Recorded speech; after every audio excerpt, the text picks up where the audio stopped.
Industry experts from powerhouse brands. Earned Summit, Building a Community by Tribe Dynamics. I'm Ben Staveley. I'm Global Sales Director for Tribe Dynamics. First, I'm going to let the panel introduce themselves. Jodi, you want to start? Sure. Hi, I'm Jodi Balkan, and I am the president and founder of Bold PR. We're established in 2008, so 12 years in business, and I'm 30 years in the beauty industry, both in editorial and in corporate PR, and now with Bold. Cool. Ashley? Oh, Jacquie, go for us. Yeah, sorry. Jacquie Tractenberg. I'm the president and founder of Tractenberg and Company, which is 21 years old. We are a full-service PR, influencer, and social media agency, specializing primarily in the beauty industry, but we do lifestyle, wellness, and some fashion as well. Hi, I'm Ashley Villa. I'm CEO and founder of Rare Global. We're a talent management company. We focus on content creators and digital, and with a influencer focus, and beauty, fashion, lifestyle, wellness is mostly like what our content creators focus on. So, yeah. Awesome. And yeah, just thank you all so much for joining today. Looking forward to a good panel. And what I'm going to do is kick off, Jodi, maybe with you for the first question, which is, how do you kind of scope out prospective clients to be suitable working with your agency? You know, what makes them perfect for you? Well, we're unique in that we only do beauty. So, you know, in my career, I've done everything from fashion and accessories and lifestyle and fitness and health and all that. But by specializing in beauty, that means that everyone at my agency is both an expert in PR and media and marketing communications, but also in beauty as well. We, I think the biggest thing we look for is a brand that speaks to us, that's interesting, that I can be passionate about. I don't want to take on any kind of client that I personally wouldn't feel good calling up an editor friend and saying, hey, this is what I have that's new. I think people trust and rely that the brands that we represent are the best in class. And so, you know, we do represent a lot of great brands, but they also represent us. So when you look at our client list, you know who we are. Jacquie, anything to add there? I mean, obviously agree that, you know, it has to fit into your portfolio, and it also has to have, the brand has to have sort of the same kind of values that you as an agency have. So believe in speaking the same sort of language and getting the messages out in the same kind of way that you believe really communicate a strong story. I think it's also really important to look for brands that are willing, while we do all of the work for them, they need to partner with us and equip us with the information to really do our job successfully. So if we're not going to be set up to be successful, it makes it very difficult to take on that type of client. We want to do our best at all times, and we need to really have an agency that's willing to, a client that's willing to partner with us and give us what we need to do the best that we can do. I would actually add a different kind of viewpoint to that, because as a talent management company, we actually work with Tractenberg and Bold PR when they reach out to us and want some of our content creators to mention their brands, and if it's whether it's paid or organic in our relationships.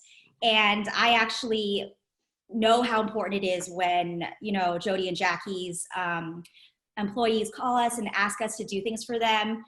Like their employees actually do like the products, you know, and we're even working with something right now with Bold PR for Armani. And I can tell that Sharon, she really likes the Armani concealer, you know? So I mean, we actually can speak to that, like, need to actually like the product that you're working with. Yeah, definitely. Yeah, no, really. The more authentic and genuine you feel, that kind of passion for the brand, it definitely comes through. It makes it easier to promote it and do a good job, because you feel like you're part of the brand and you want it to succeed. Mm-hmm. Yeah, no, it's interesting, and it kind of leading on to that, and just, you know, from my own experience as well, I ran a digital agency a few years ago as well. And how do you, you know, what do you think that the client should be expecting from their agency partner, and how do you set those expectations? Because I think from my experience, obviously really lays into like retention of a, you know, decent partnership and relationship with the customer, if like those expectations are set for both parties. What's your feedback on that? Well, you know, I think that passion first and foremost, and expertise, those speak volumes for an agency, but you also want an agency that's not formulaic in its thinking. You really want to be able to delve into the brand, get in the kitchen with the brand as much as possible so that you're part of the team. And, you don't want yes men. In fact, when clients become too prescriptive with us, we're like, oh, we want this influencer, or we want to be in that magazine, or we want to do it this way. We have to stop and step back and say, what is your objective? What do you want? Being prescriptive to us, you can just hire a couple of assistants to be your arms and legs then, but you're hiring us because we do have an expertise, and we do appreciate when you respect that. And most of our clients, all of our clients, I should say, actually at this point do, and we've been working with so many for such a long time that we feel like we're part of that team. And I think that there's a respect and a reliability, and we want to be their respected agency partner. But bring us in as early as possible, and not too prescriptive. But we do want to know, we don't want you just following what other agencies, brands make that big mistake of like, oh, well, so-and-so did it and that was so successful. Let's do it too. Well, no, that worked for that brand because of A, B, and C. What is unique about your brand, and how can we do that? Yeah, I think what a red flag is also a client that's been through basically every agency in the city, and you sort of feel like, maybe the expectations are not really reasonable, or maybe there's a reason that, none of these other agencies are working, and maybe it's you, not them. But like Jodi said, really expecting your agency, I think, to become a part of your team, not to be this third-party vendor, but to really be an extension of who you are, and to be able to speak your language very fluently and communicate it in a way that really tells a story. I think that's the biggest thing, to understand the story behind a brand. So again, like Jodi's saying, an assistant can send a product. Anybody can just send new product and you're going to get press, but it's really, can this agency understand my story and tell it in a way that's very impactful and will engage with and create an emotional connection with consumers? And I think that's really important, because not everybody can do that, really get into it and tell a story beyond just the product. And I think that's especially important today. Consumers want that emotional connection. It's more of a lifestyle now. It's not just, here's a pretty product. We all need something that makes us feel good, is comforting. We look forward to using it, especially today more than ever. And you need that agency to communicate that passion. And I would say that, just to add on to that, that a lot of brands have what I call brand blinders. And I've worked inside, big corporate, behemoths, and they speak to each other all the time, that the value of an agency is that we can prevent them from having such insular thinking, and we can give them a broader perspective.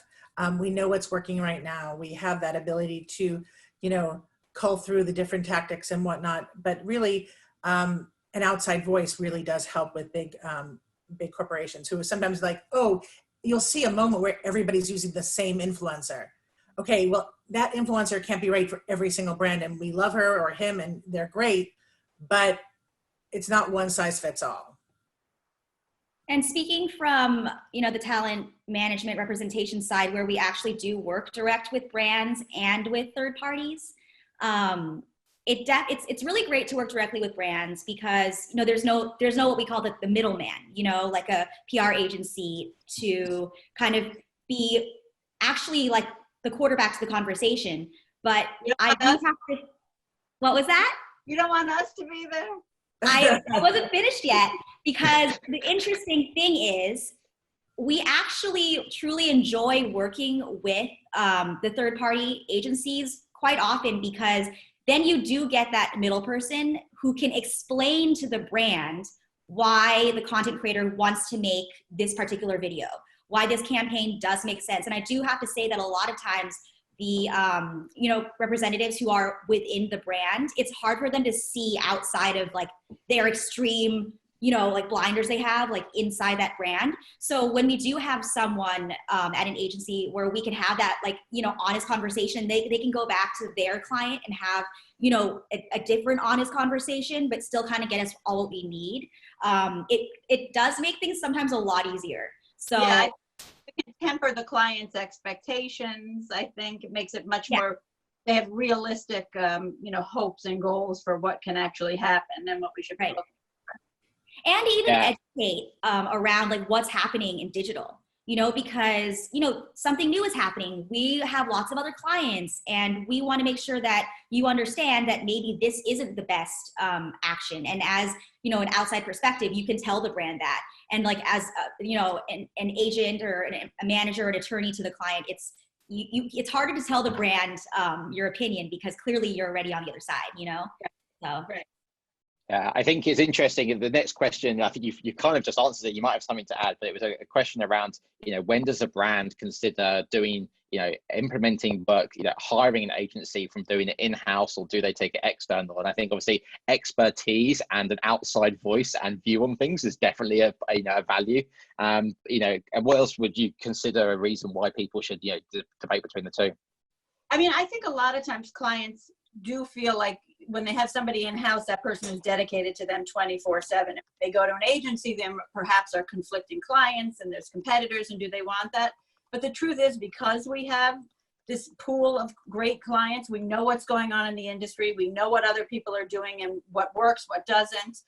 We sort of benefit from having a much wider view of what the industry and the landscape is doing. So I think when clients really want that level of expertise and somebody who's playing the game already, it is beneficial to be with an agency who has, experience doing all of these sorts of tactics that are happening now, both in traditional PR, but obviously much more now through digital media and social media. And I think that it's invaluable to have that wider lens and see what's going on.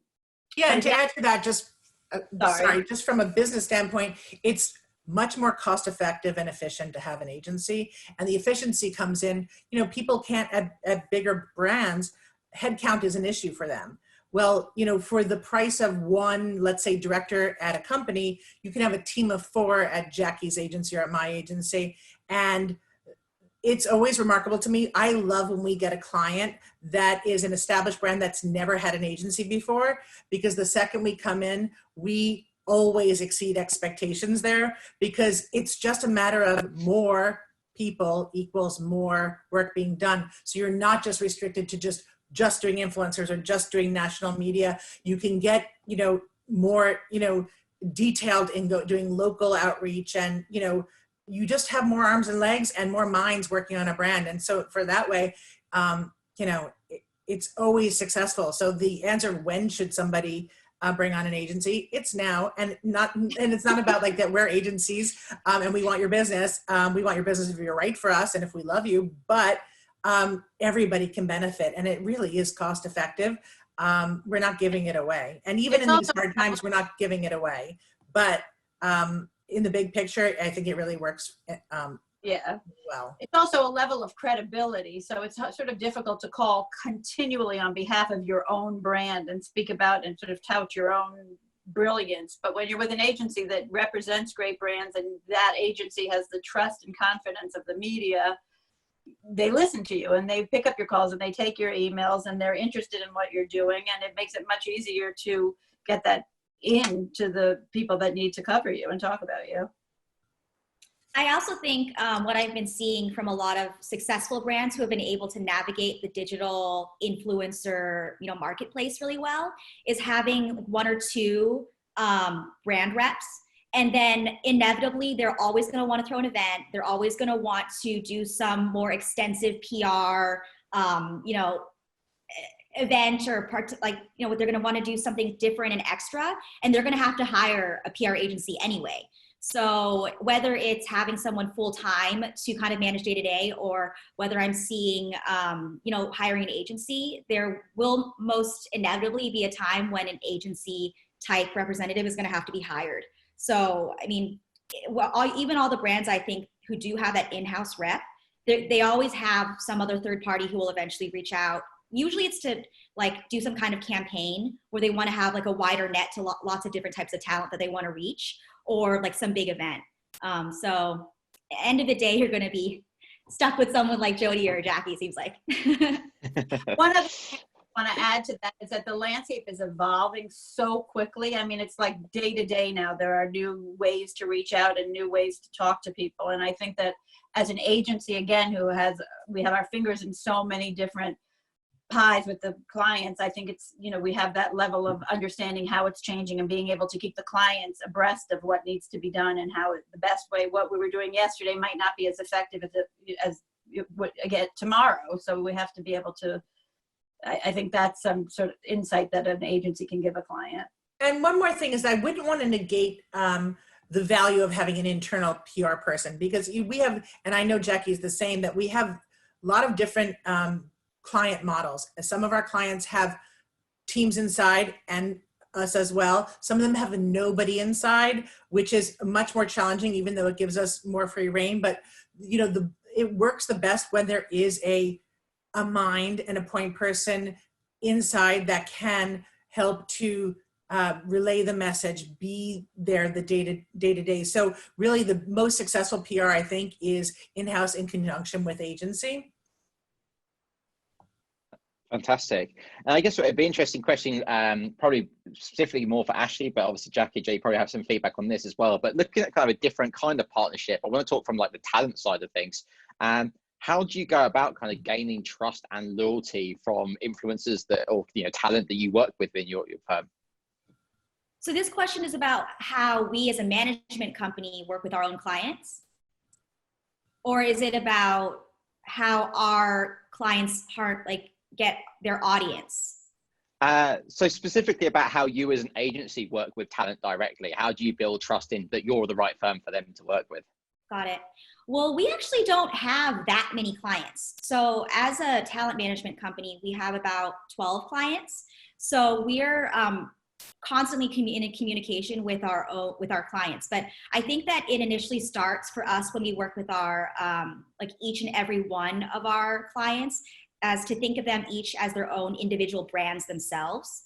So there's that personal, that one content creator, you look at her as a strategy, as her own brand. And we actually do yearly and quarterly and sometimes even weekly goal updates. And just so that we can stay in constant communication and understanding of what they want to be doing. I mean, even things as small as, hey, Chloe, can you tell us what your favorite brands are right now? Because let's have a strategy around, your content so that you're mentioning the brands that you actually like. And then let's reach out to those brands to let them know that we've implemented them into your strategy.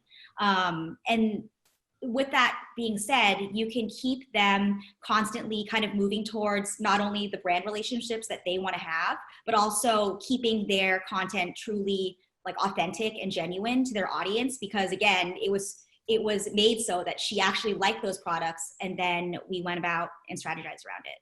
And then for us, when we're taking a brand and we're looking for influencer partners, we like seeing that authentic relationship to a brand. So if one of Ashley's influencers is organically posting about one of our clients, we're going to take notice of that. And if they're the right fit for the brand and with the right program, they'll be on the short list, because we do want it to feel as authentic as possible. And we want it to work for both the influencer and for the brand. And frankly, that's the best way. It's having that organic content can lead to a longer term partnership with a brand.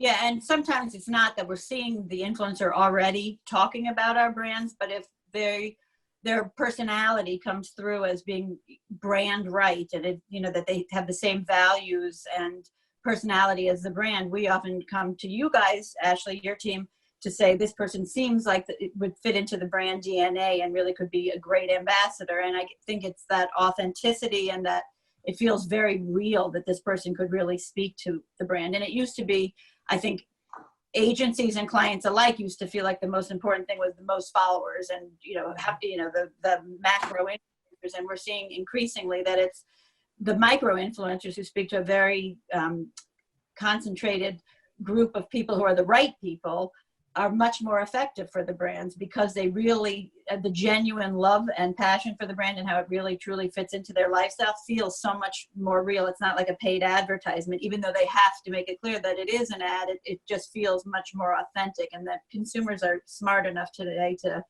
to realize that. So, we're looking for it, again, not the person with the most likes, but the person who really fits into the brand DNA in the best way possible.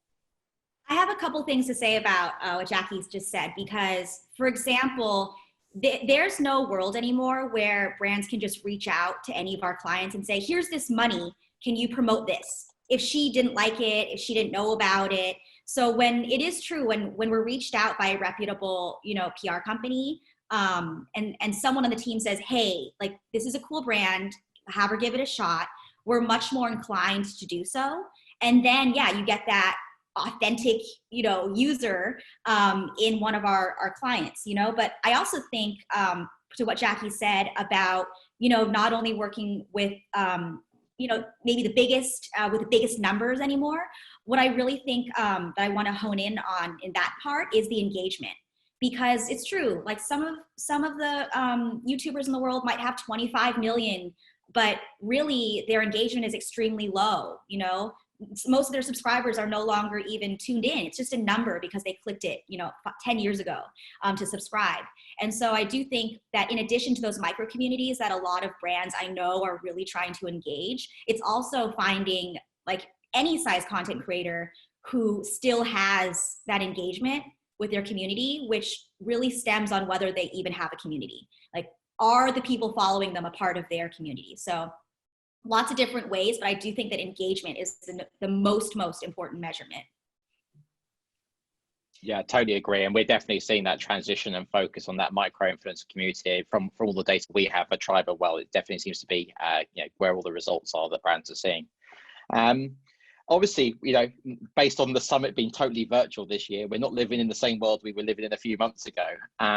Be interested to know, what's changed for the way that you deal with talent and the way you, contact and partner with talent over the last couple of months, based on everything that's happened.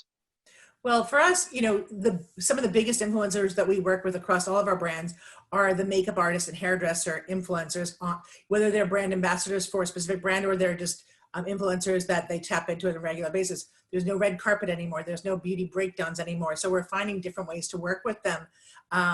Tutorial Tuesdays and, going live on Friday.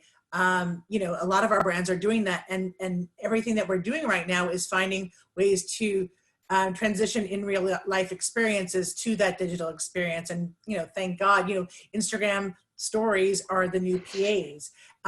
But I think what every brand needs to learn is not everything you want to say needs to go live. It's too much. It's a little bit of a crying wolf. We need brands to speak when it's important to be heard. When you have something that's adding value, that when you have something to say and that's going to push the conversation forward. But just because you're stuck at home in quarantine and trying to think of ways to keep working, we're all still working. We're all working harder than we ever have before. Influencers, PR people, brands alike. This is amazing what we've all been able to achieve. And our numbers and our results, I have to say, for the last 2 months have been higher year over year than they've been in a long, long time.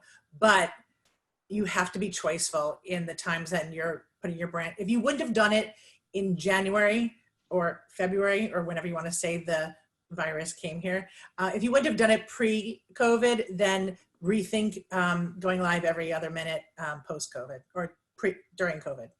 And also, I think when we're selecting influencers, we're much more cognizant of, again, I keep going back to values, but what are they talking about? What are they giving back? Are they educating their platforms? Are they using this time to better themselves and better their communities? And there's been a lot of controversy around different influencers who have been, sort of tone deaf and not speaking to people in a way that is meaningful right now. And everybody is looking for different kind of information. So we're being much more choiceful in who we're working with. Again, not just about the numbers or how many sales they can boost, but how they can align with the brand's ethos and personality in a way that really reflects the same values and can speak to a message, talk about the product in a way that is part of a holistic lifestyle, not just you'll look pretty, because not everybody's, wearing makeup perhaps, but everybody wants something that can make them feel better or give them confidence, or it's a little boost in the day when you're feeling down and it's dreary and we're all tired of being stuck at home.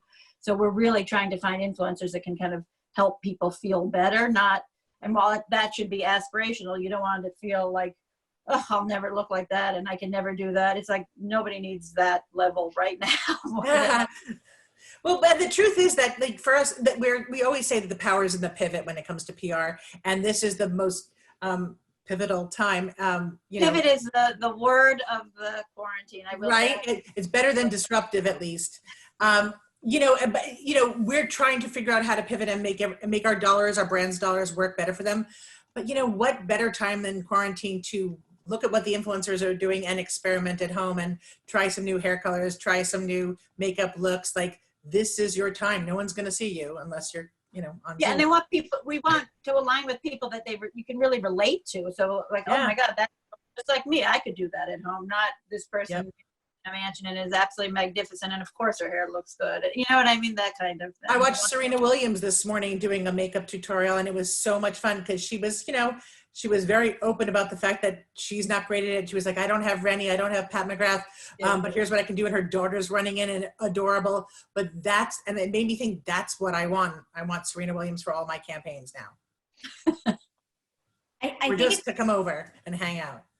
It's a little different from my perspective, because with our clients, they always have usually shot at home. Most of them have in-house studios, and many of them are lucky enough to have partners who are with them to shoot their content. And so it's almost more of a realization that a lot of the content that they create can just continue on. And in fact, I feel like a lot of them are kind of really coming into their own, because let's be honest, YouTubers are mostly introverts.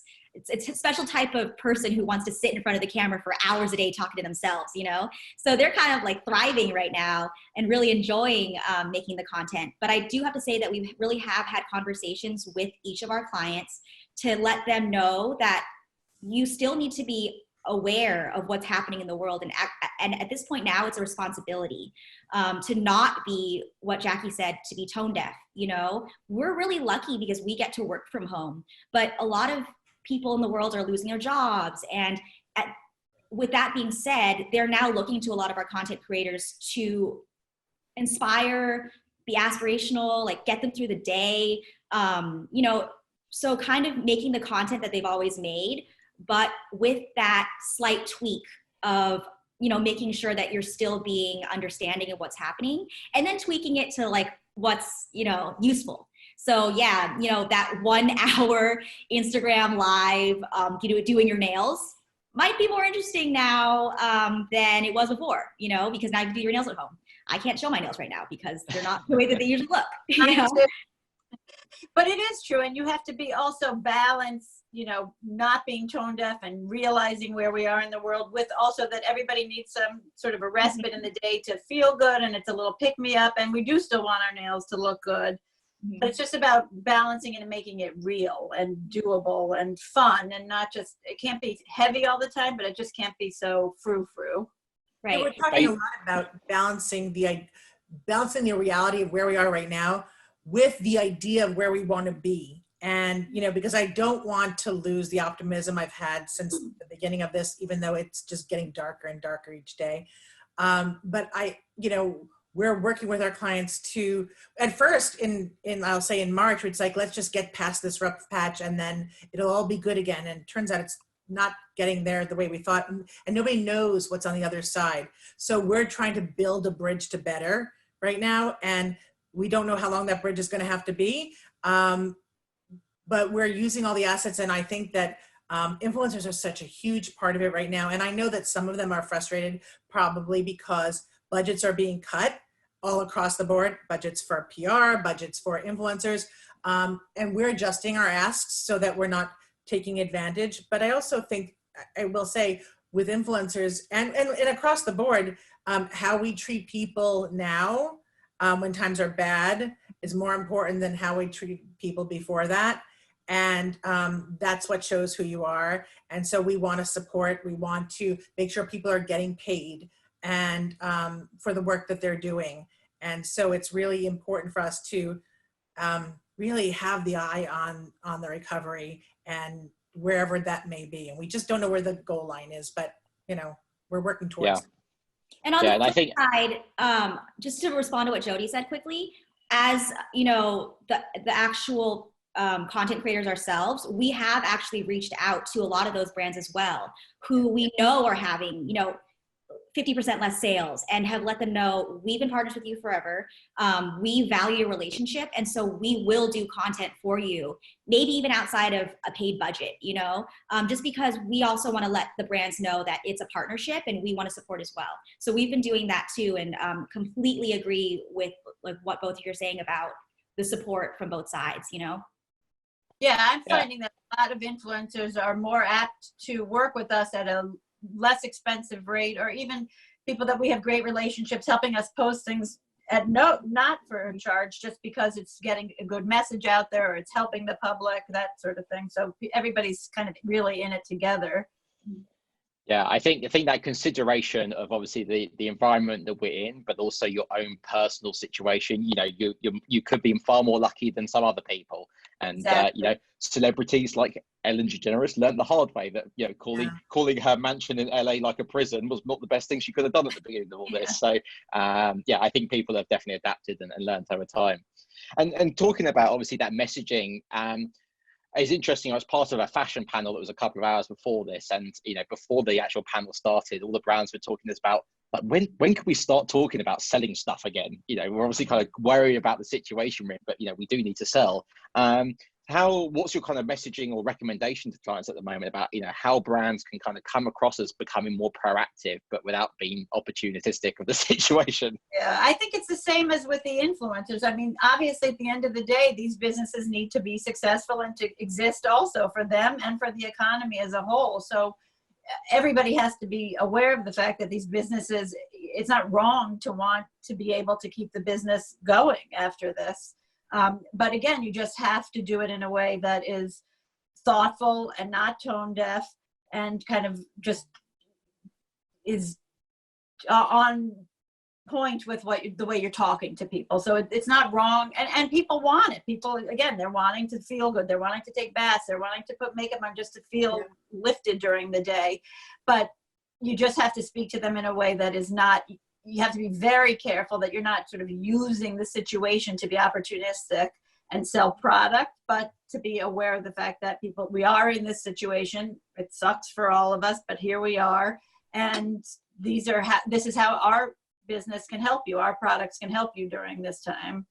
I do think it's unfair that brands are being criticized for trying to continue to get people to want their products, because they need to stay in business just like the rest of us. And we all need hair color.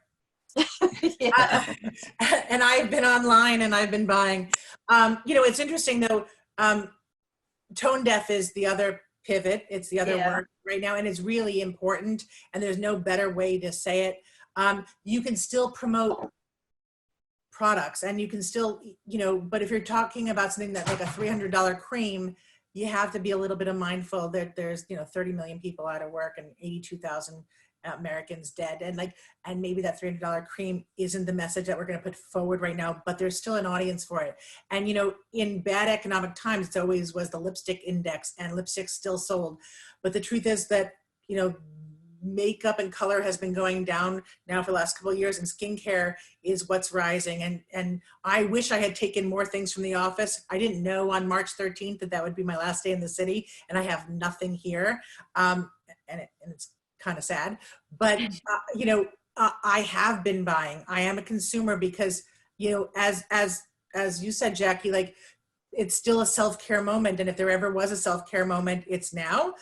At home, alone, what else am I going to do? I think that we're all actually looking forward to, for me, the transition from self-care, where we don't even have to think about ourselves anymore. We can just get out, like literally and figuratively, and be more outward caring. And that's not to be all like, oh, you know, charitable and giving back. And that's all really, really important. I'm not trying to be mushy that way, but enough of thinking about myself right now, because frankly, there's nobody else to think about. My business and my home, but I want a bigger world out there. And I think that just even playing with makeup and consumerism, if you're able to, just gives you a little bit of that charge that makes you feel like real life is normal again, you know. And then the other thing is the new normal. The media and everybody still is writing. You know, we continue to have to provide content. The magazines, the digital sites, they need content to keep going and for them to stay alive, and we need to keep giving it to them. I mean, it's sort of a cycle. If we all stop, everybody's out of business. That doesn't benefit anybody. So there's nothing wrong with continuing to talk about the products and how you need them. I mean, we've done product launches during this time, which, you know, was really, we went back and forth many times. Is it wrong? Are people is it ethically wrong? First of all, is it will it resonate with people? Will it fall flat and the launch won't be successful? But you still have to move forward and be hopeful for the future and bank on the fact that we will go back to a normal. And like Jodi said, perhaps it's a new normal, but it will be our normal, and people are going to want these products, and business and life has to go on. You can't just give up. In terms of the products, I think that a lot of people are wanting to see. I think the reason why Jodi said skincare is because skincare speaks to that moment, whether it's, you putting on a particular lotion, or if you do take a bath, which I randomly did take a bath last night and I haven't taken a bath in like a year. It's mostly about having that moment that people who are consuming content want to have. So it still might be a moment where you are putting on like a natural Zoom conference makeup look. That still might be a moment, but easily a more relatable moment is probably skincare.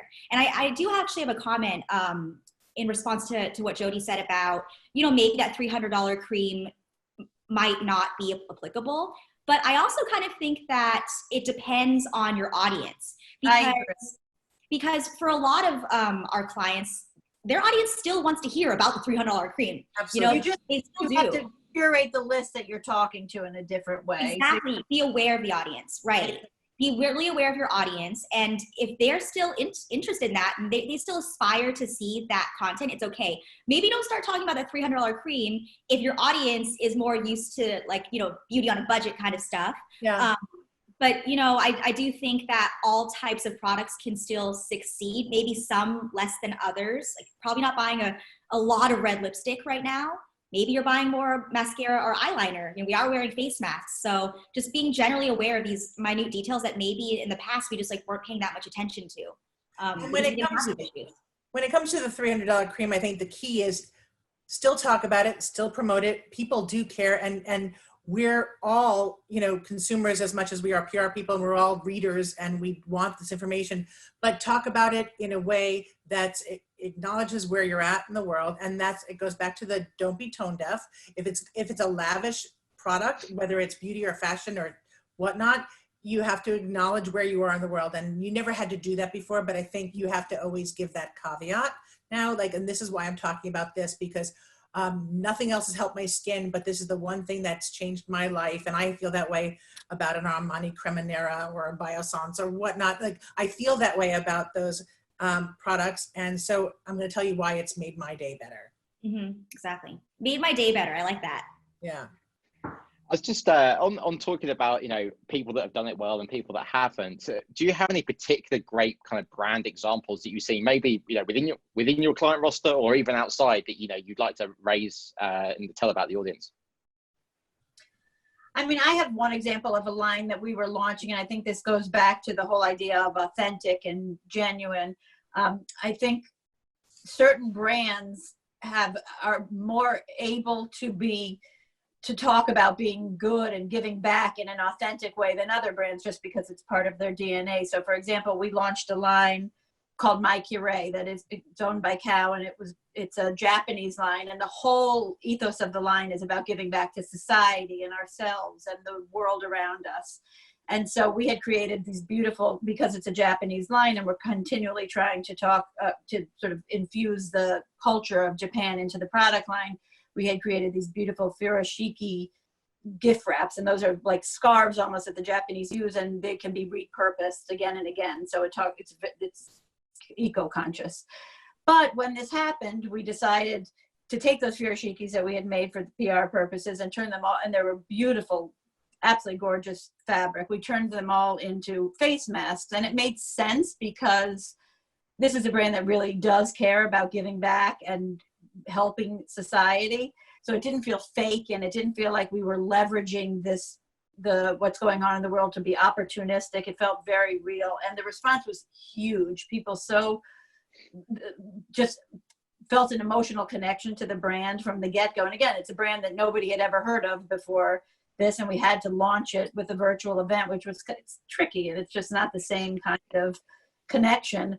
But it did so well because people really felt that this was a part of the brand, and it felt real. And I think being real is just another one of those pivot and tone deaf words that we're all talking about. I was really proud of the fact that we could take that, what the brand stood for, and do something that made sense and that helped people today and that made them feel good. And it's pretty and you feel good wearing it. Nobody loves to wear a mask, but you feel pretty wearing it, and it just conveys the story in a very impactful way. So it was like introducing a line in the midst of this crisis, but we were still able to do it in a way that really showed the personality and be genuine. I was just very proud of the way the team really sort of pivoted and made it work. One of our clients is actually working on that campaign too, so hopefully we'll be part of that shortly.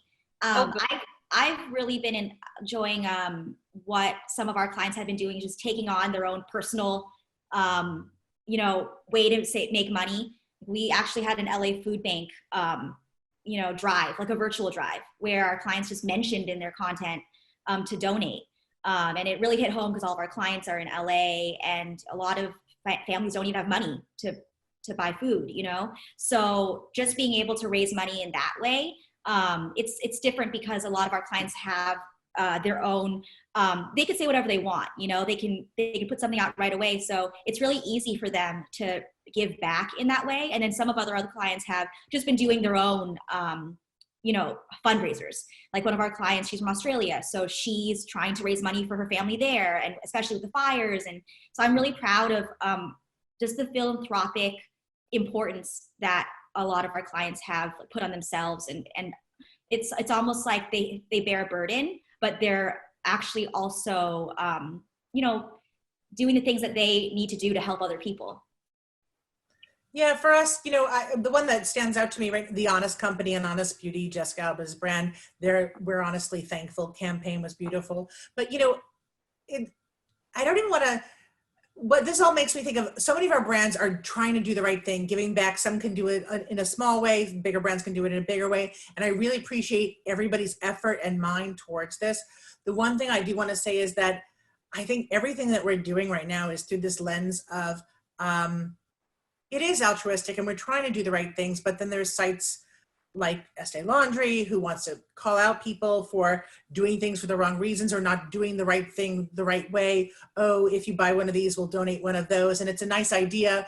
And why don't you just donate all of those? And that's the whole thing too. I wish sometimes we could just get rid of the snark. Snark is not the new clever. People think it is, but it really isn't. And just come from a place where we're saying, we're trying to do our best. The beauty industry is trying to do its best. We all know where we are and where we need to get and how we need to help.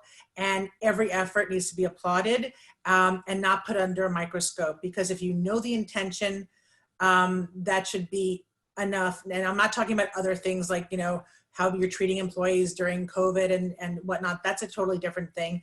But I worry with some of the good works that people are doing, that some people are pulling back on it a little bit because they're afraid of being a target. Are you not doing it for the right reasons? Are you doing it the wrong way? Intention matters. Even one of my clients, she has a fashion label named Eggie, and we wanted to do face masks. We debated for days, back and forth on email, conference calls. How much do we charge? We're going to give 10 filters. Do we add that added benefit? Do we not? How much do we need to donate? We want to donate 20% of gross. It's just, how do we message that? We want to make sure that they know that the audience knows that we're trying to give back. It's almost like we want to do something, but we're scared to because we don't want to do the wrong thing. Everybody feels that way, which is really a shame. It's true what you're saying, Jodi. It's like we're all under a microscope. Like if you give back, is it going to be perceived as, giving back, but advantage? Mm-hmm. I'm scared to even say this because I think then I'll be under their microscope. You know what I mean? But it really, at the end of the day, I didn't say it because Jacquie Tractenberg agreed with me. I didn't say it. I did not say it. No, but intention matters, and people. And look, and Ashley, you're delayed by a week in getting these, masks out or this donation out because you have to think about it in a different way. Think how much more PPE could have been out there. And again, that's an exaggeration, but the truth is, I just want us to, I'm not so kumbaya, but I think that intention matters, and I want to, everybody's trying their best, and we're all navigating uncharted waters. We're all doing the best that we can, I think, is the bottom line. We've been around for 6 years, not 20 years. So I can't say we've been around for as long as you have, but I've only seen, I mean, I was an attorney before I was a manager, you know, so it's different. I've seen that world, and then I saw this digital world, and from our clients and from me having our company, we've never seen anything like this. It's only been up and up for us, you know, for years. Yeah. So we're learning and we're navigating and we're trying to take experiences we have, but it's not something we've seen before. So yes, it is a lot of thought, and we are trying to be as careful as we can. So unfortunately we're at time, but I have one question left. So we're gonna have to do quick fire answers between you, which is looking forward, where do you see opportunities for you and your clients? And it's gonna be like a 5-word answer each. Right. I think that this has made us all so much more nimble and flexible and able to think. And I think that will really take us into the new era in a way that we weren't before, than able to feel confident in the fact that we, you know, anything that comes our way, we can do, and we can do it well, and we can make it work. We're all working smarter and not harder. We're working a little bit harder, but we're really learning that we can adapt, and that it's a miracle to me to know how much we're able to be effective in this time. And I'm really proud of not just myself, the whole agency, and Jackie's agency, all of us, like, keeping things going. And other agencies have reached out to me, DM me, email. We're all trying to help each other and talk. I mean, Jacquie and I have talked many times, more than ever before, over the last 2 months during this time. We're all trying to help each other and be as smart as possible. Yeah. It's a new world and a new reality, but given that we have that digital angle, we're going to be coming up on top, you know? I don't see how there could be any other way. So I'm super grateful to have the businesses that we have, that I have, given the new reality. Yeah, thank you so much. And I think that just proves the point, right? For all three of you attending today, you know, we've taken what was going to be a physical summit in LA, you know, planned for this year, into a 2,500 people event, all virtually throughout the day. You know, it just shows that with, you know, all sticking together, helping each other, we can make anything possible. So thank you all three for attending. And yeah, anyone that's still listening, obviously we've got plenty of talks for the rest of the day. So please subscribe and join. And thanks, Jodi, Ashley, and Jacquie. Thank you so much. Thanks, Ed. Bye. Bye, Jacquie. Bye, guys.